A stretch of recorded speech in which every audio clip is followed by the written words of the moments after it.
Magic square છે એનું નામ શું છે? Ramanujan magic square. શ્રી નિવાસ રામાનુજન ગણિતશાસ્ત્રી, બરાબર છે. એમણે એક મેજિક સ્ક્વેર બનાવ્યું.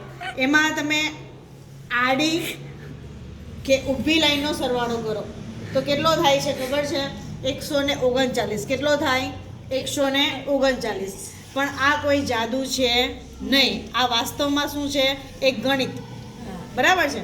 હવે આ જે પહેલી કોલમ તમને દેખાય છે એમાં લખ્યું છે 22, 12, 18, 87. તો આ જે તારીખ છે કે 22/12/1887 અને આ તારીખે શું છે? શ્રી નિવાસ રામાનુજનનો જન્મદિવસ. કયો છે? જન્મદિવસ.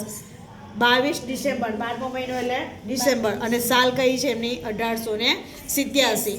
હવે એમણે જે આ પઝલ્સ બનાવી છે, એમણે જે આ સ્ક્વેર જેમના નામે જાણીતું છે કે આડી કે ઊભી કોઈ પણ લાઈનનો સરવાળો કરો તો કેટલો થાય? 139. એવી રીતના આપણે આપણું પણ બનાવી શકીએ. દાખલા તરીકે રોજાસરા કિંજલ, તારી જન્મ તારીખ શું છે? મારી જન્મ તારીખ 12/5/2013. 12/5/2013. બરાબર. આમાં 4 આડી હરોળ ને 4 ઊભી હરોળ, 1, 2, 3 અને 4, બરાબર. 1, 2, 3 અને 4. પહેલી ખાનામાં લખી 12 એટલે કે એની તારીખ. બીજા ખાનામાં મહિનો, 5મો મહિનો, સદી 20મી સદી અને સાલ 13. હવે આ જે પહેલું ખાનું છે એને એ સમજવાનું. એ એટલે શું? 12. બી બરાબર 5, સી બરાબર 20 અને ડી બરાબર 13. આપણે ખાનાનું નામ આપી દીધું એ, બી, સી અને ડી.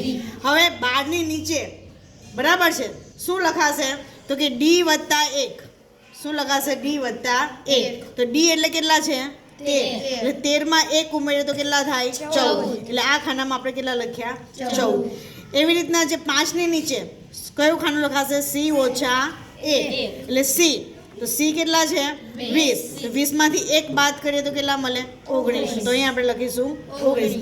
એવી રીતના જે 20ની નીચેનું ખાનું છે અહીંયા શું આવશે? બી ઓછા 3 એટલે કે 5માંથી, બરાબર છે, બી ઓછા 3. તો અહીંયા બી બરાબર કેટલા છે? 5. એમાંથી 3 બાદ કરવાના એટલે કેટલા મળે? 2. ચાલો, છેલ્લી જે હરોળ છે 13. તેની નીચેના ખાનામાં શું આવશે? a + 3, બરાબર. એટલે એ કેટલા છે? 12. તો 12માં +3 કરવાના એટલે કેટલા થાય? 15. એટલે અહીં કેટલા આવશે? 15. એટલે પહેલી હરોળ, બીજી હરોળ કમ્પ્લીટ. હવે ત્રીજી હરોળમાં અહીંયા શું આવશે? તો કે b - 2. શું આવશે? b - 2. બી એટલે કેટલા? 5. તો 5માંથી 2 બાદ કર્યા એટલે 3. એવી જ રીતના જે 19ની નીચે એટલે ત્રીજી હરોળમાં બીજું ખાનું શું આવશે?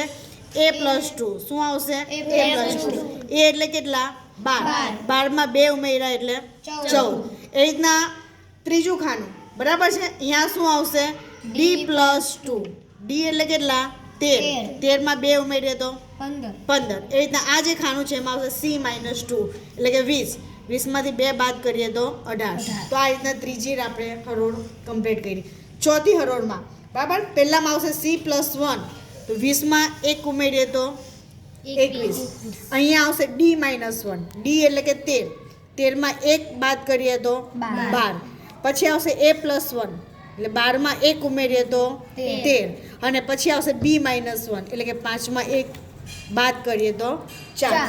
હવે આપણે જોઈએ કે આડી હરોળનો સરવાળો કેટલો થાય? તો કે 12 + 5 + 20 + 13. 5 ને 2 7, 7 ને 3 10, વધી 1 1 2 3 4 અને 5. કેટલો સરવાળો થયો? 50. હવે ઊભી હરોળનો કરી જોઈએ. 12 + 14 + 3 + 21. 4 ને 2 6, 6 ને 3 9, 9 ને 1 10, 1 2 3 4 ને 5 50. ઊભી હરોળનો પણ કેટલો આવ્યો? 50. એના તમે આ હરોળનો કરશો તો પણ 50, આનો કરશો તો પણ 50, આ હરોળનો કરશો તો પણ 50, ઊભી લાઈનનો કરશો તો પણ 50, ત્રીજી ઊભી લાઈનનો કરશો તો પણ 50 ને આનો પણ 50. એના તમે કોર્નરના લઈ લો. અહીં કેટલા આપ્યા છે? 12. અહીંયા કેટલા છે? 13. અહીં કેટલા છે? 4. ને અહીં કેટલા છે? 21. 3 ને 2 5, 5 ને 4 9, 9 ને 1 10, કેટલો થયો 50.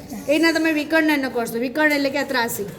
બરાબર. ચાલો 12 19 15 અને 4 9 ને 2 11 11 ને 5 16 16 ને 4 20 2 ને 1 3 4 અને 5 50. એ રીતના આ વિકર્ણ કરશો તો પણ કેટલો મળશે 50.